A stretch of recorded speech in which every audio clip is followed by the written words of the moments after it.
Hello and welcome to Invicta TV.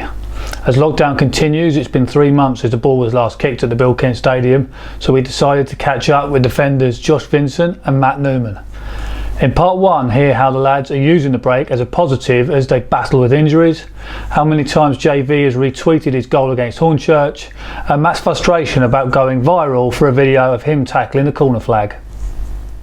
Right, so I've got with me Matt Newman and Vincent, two familiar faces to everyone at Invicta.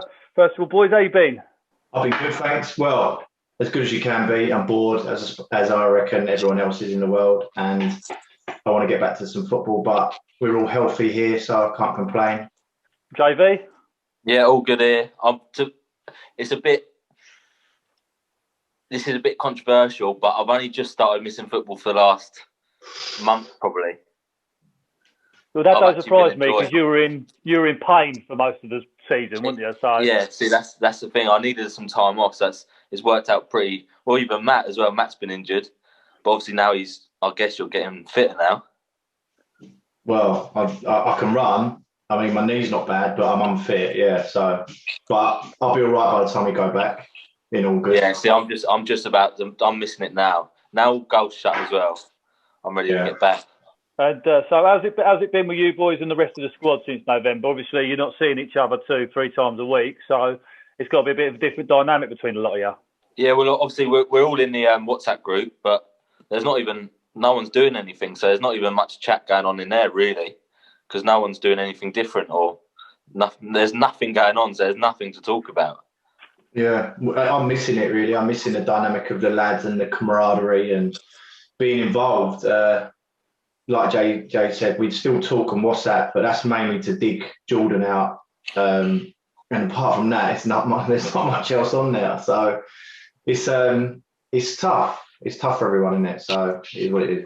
And even like talking about fitness and stuff, it's still so. I guess the season's going to be null and void.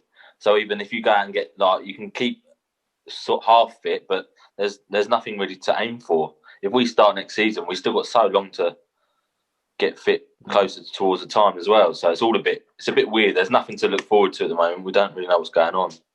I guess it's null and void. Yeah, it doesn't really feel like the last lockdown. The last lockdown, I know we all assumed it was sort of going to be the end of it because we were so much closer to the end of the season anyway. But you knew that it didn't feel like it was going to be so long until you're back. Whereas where we are now, with a month away from the same point where we ended last season, and we've already been off for 3 months. So if we don't come back to the same time, we've had a massive chunk of the year lost. Yeah, and even obviously the Conference South, they've obviously just had their 2 weeks off, haven't they? And yeah, so they're due back today, but a lot of them won't be playing. Yeah, exactly. So that's all a bit up in the air. So it's not even seeing leagues above playing. Obviously, all the elite are playing, but I don't know where this is. I guess it's going to be all scrapped and we start again next season, which again to me hasn't been too bad because I was going to have a pretty injury-prone season. So I'm finally feeling fit with my foot now. So I am looking forward to getting back now. And Matt, it's obviously given you a time. You missed the entire season so far, but it's giving you a time to have a bit of a break and make sure, as you say, you're back running now, even if you're not match fit. Yeah, it sorted me out really. I was meant to have an operation in December, and the surgeon or the consultant I saw said that it would probably just because football's not back, it would be better to just let it heal naturally, my meniscus, and take it slow. Which obviously I've got enough time to do so. So I've not tested it properly. I've done some straight line running, just jogging and stuff, but it feels fine. And again, like JV said, we don't really know when we're actually going back. So by the time, if we get a confirmed date for pre-season, whatever we get, at least I'll have something to aim to and start building up sort of fitness and stuff. But at the minute, there's no point really. There's no point aggravating it or doing anything stupid just so I can actually play next year. Yeah, I suppose in a way it could end up extending your career, the fact you've had that break, for the both of you really. Well, do you know what? Funnily enough, I spoke to Cogs about this, and I never thought I'd be the person that would sort of play football until I physically couldn't anymore. I thought I'd sort of like try to wrap up a bit early. But this sort of lockdown or having football taken away from me has changed my mind completely. I'm going to play until I physically can't anymore, because I didn't quite realise just how much you need it and how much you actually enjoy it. Now it's been taken away from me. So everyone moans about it because it is challenging at times, and there's things obviously that are tough about playing non-league when you've got a job and things to go to. But it is really, really good for you. And I have really struggled without it. I've missed it big time. Yeah, because even though obviously you weren't training, you were still down at pretty much every game. I don't think there was a game I didn't see you at during the thing. So you were still seeing the lads. You were still at that bit of the routine, which obviously now you don't. Yeah, exactly. I was still part of it to a certain extent. I'd go in the change room, which is probably the bit I miss the most. Not the actual playing, is the changing room and training and stuff like that, and just being around the lads. So I was still doing that, and then having it sort of taken from you or whatever for whatever reason, it just made me think I will be involved in football until playing wise especially, until I physically can't do a job anymore, and I'm sort of being wheeled in and out of the pitch or on and off the pitch even. So I'll play until I can't no more now. Has it changed your outlook on maybe what you want to do after you stop playing? Would you then want to maybe move into coaching or something like that you hadn't thought about before? I changed my mind. Sometimes I think I'd really like to coach and be a manager, and then the next week I think no, I couldn't do it. It'd be too stressful. I don't know. It hasn't changed my mind because I haven't made up my mind about what I want to do after football. I would probably say now that I would have a bit of time out and play another sport that I could, maybe golf, for a few years and then see, because I need some physical stuff, probably squash, something like that. I don't know, is the answer to that. What about you, JV? Yeah, and that with coaching side of it, I've never even thought about doing that after football, really. That doesn't really appeal to me, looking after 11 lads that are all trying to be the dog's bollocks. I couldn't think of anything worse than trying to manage 11 lads on a football pitch. But like you say about the whole playing, and yeah, I'm the same as Matty News, really. I miss the change room more than anything. Just seeing all the lads having all the laughs and stuff like that. And as well, like you say about having a year off, for me, as you know, it's going to be quite a hard year with my bad foot and that. And I do think that having this year off has probably made me be able to play for the next couple of years, because I don't know how that would have got any better whilst I was playing every Tuesday, Saturday on it. Obviously, both of you have been around the club for a long time, as have quite a lot of the squad.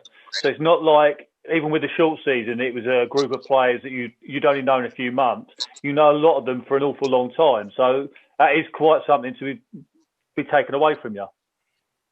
Yeah, definitely. And well, all the time we've been there, Cubs is so good at getting a team full of players that all get on, and that's the sort of the main. Some like we know we're not the biggest earners, but he always gets the right ingredients to make us a good team, and we always bond well. However long I've been there, 12 years, and we're not always the best team, but we're always up thereabouts. And it's because of the team that he puts together. He knows if there's a bit of a bad egg in the change rooms, he knows that he's got to do something about it, kind of thing, to get a better percentage out of everyone else. Yeah, I remember certainly saying it a few times. I think when we did some of these sort of similar interviews last year during lockdown, that never known there to be a bad egg in the time that I've been around the club. Everyone seems to get on. Everyone's always happy to chat to me. Always seems to be happy to chat to fans. There's never anyone you thought, I don't want to go near him because, you get bad vibes off him. You all seem to get on really well, and I think that does show on the pitch.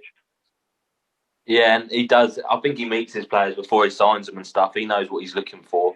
Quite a down-to-earth kind of lad that's not really chasing the money. And Folkestone's always a good club to.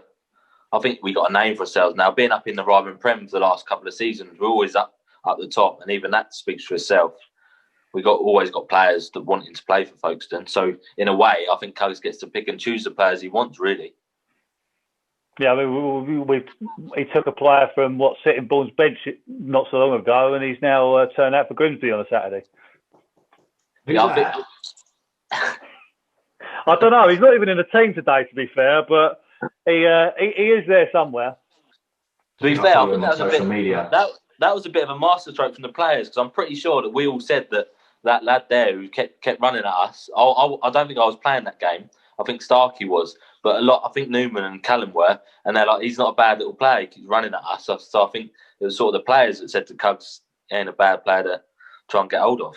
Was you playing in that game, News? No, I watched it. I think I was with you. He was running Finn ragged, wasn't he? But yeah. And that's the thing. He was against Finn. So. Yeah. That was old Finn as well, not new improved Herbalife Finn. That was come out of pro and that was skinhead. That was skinhead Finn. Yeah. I was just saying, JV's right. I think they, after that game, when he caused us some problems, really, I think that some of the lads said to Cugs, he's a good player. And he is a good player, really, let's be honest. And good luck to him. He's gone pro. So, yeah, JV's right. We sort of picked him for Cugs, if you like. Bit of a scouting mission from us. Cugs always does ask us as players, who do we not really like playing against? And I think that always helps. Where you can talk to him, you can sort of like, even when you went back down the Hive, we were sort of saying we were missing someone. And I think it was me and Mev were having a chat going, Matt Newman, we need someone like him back. And then so straight away, I think Cugs rung you, didn't he? And said, I think we could do with you back kind of thing. And it well, obviously worked, didn't it? You was a different player when you come back. Everyone forgot about me, that's why. It's because you were getting like a kid in the sweet shop, weren't you? In centre mid. Come back as a centre back. Clip my wings. But yeah, do you know what as well? Thinking back now, I think Harry Smith was signed on the back of him giving Frankie Chappell and Friendly a bit of a torrid time at Sittingbourne as well. And Cugs bringing him in because of that game. I remember it quite well. He was good. And then obviously he went on as well and done his thing. So yeah, like JV said, we do talk to Cugs about players, and I talk to Cugs quite a lot, to be honest, about players, and he asked my opinion on them as a person and a player, and et cetera, et cetera. So he does get a feel for who we are as people before we sign, sort of stuff.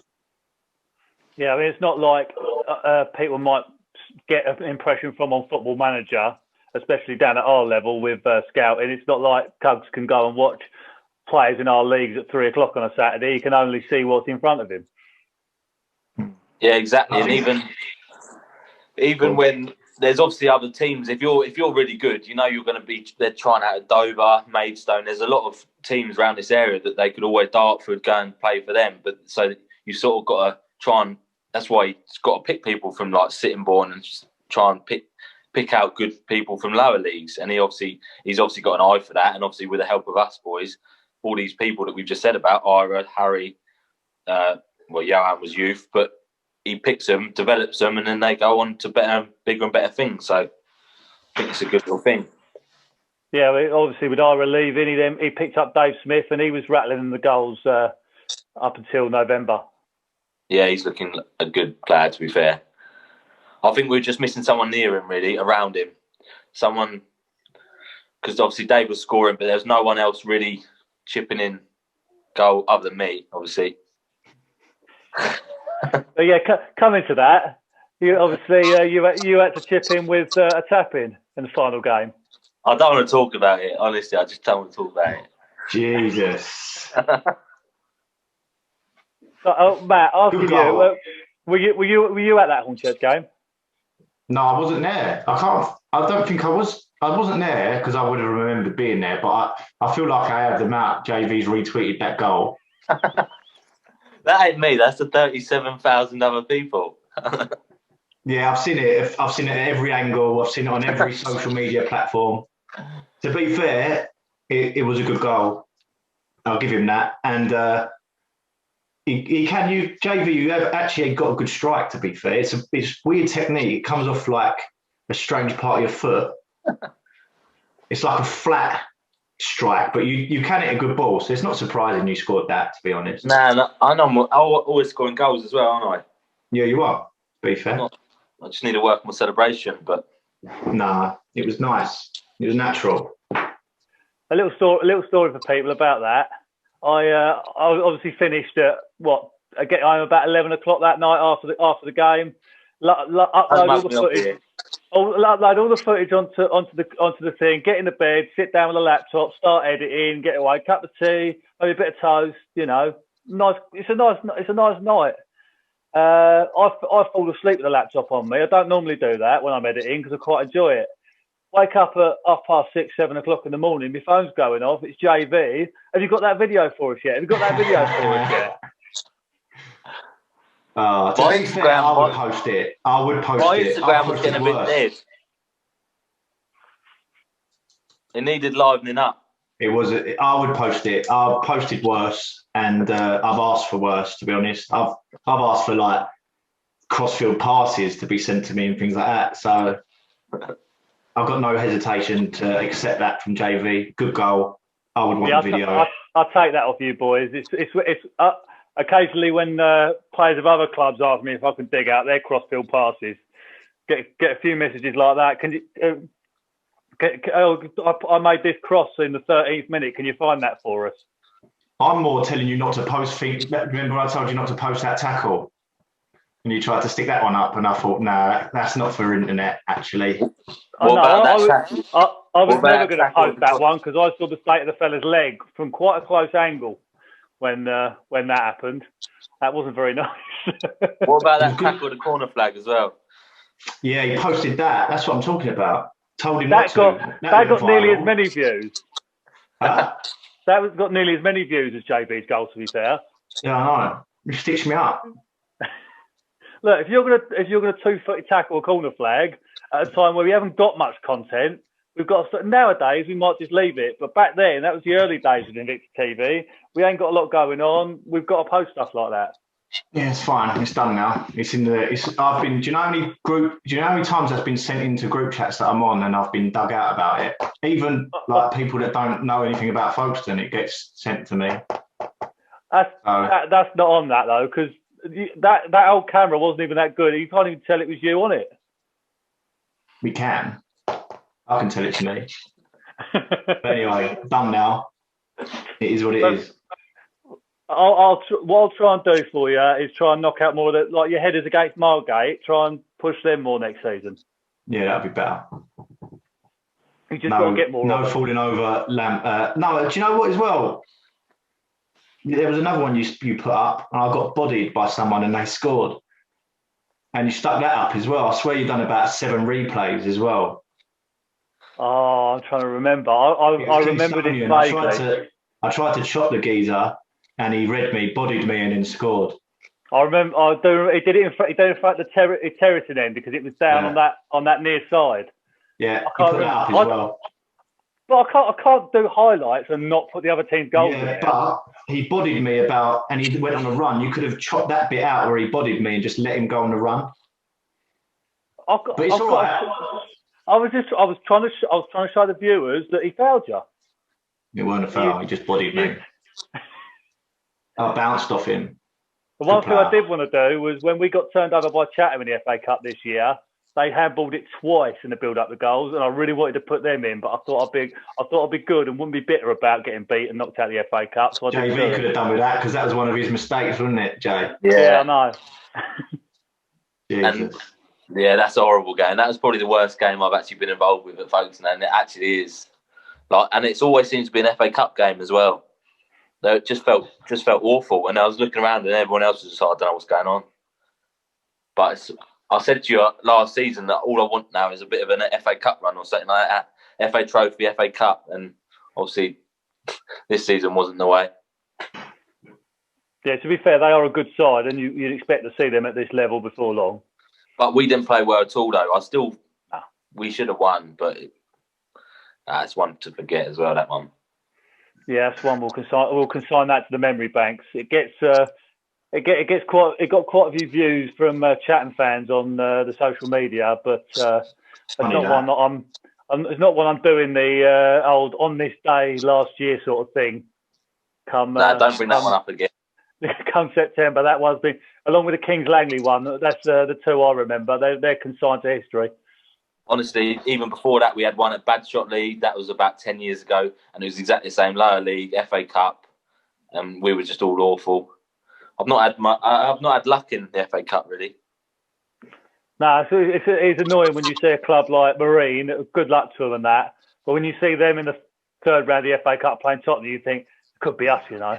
Yeah, well, even obviously Cray Valley seeing Keir and Addy playing at Waterlooville. Even that's always good. I tuned in to watch that on like BBC iPlayer or whatever it was. Yeah, I remember doing that. That was, I say, especially at a time when there wasn't a lot of football. And, you know, you've got to have something to watch. But yeah, fair play to them. And Kieran's been out running absolutely everyone. He's a machine, absolute machine. He needs a shout out, to be fair, because that is going some. That is, yeah. No, he's a fit lad. That's, to be fair, I'm glad I haven't had to play against him. I wouldn't like to come up against him on the left wing. It's only a matter of time, I guess. But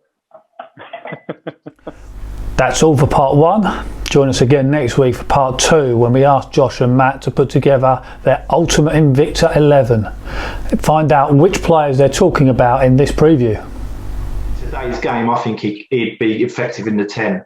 Is this just because he's an absolute nutcase and you know you've still got to share a dressing room with him? Very unlucky to not be in my first 11 because you could just roll in the ball. We just literally turn on it as if there's no one near him, and he'd never lose it, would he?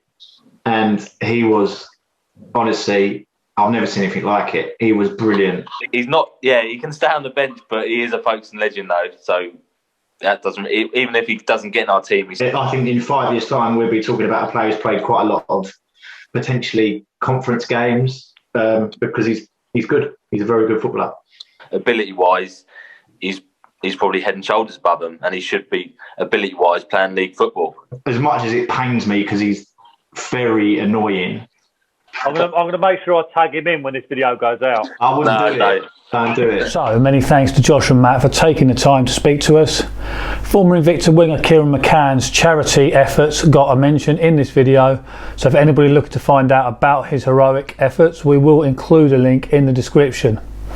That's all for now. So until next week, stay safe and we'll see you again soon.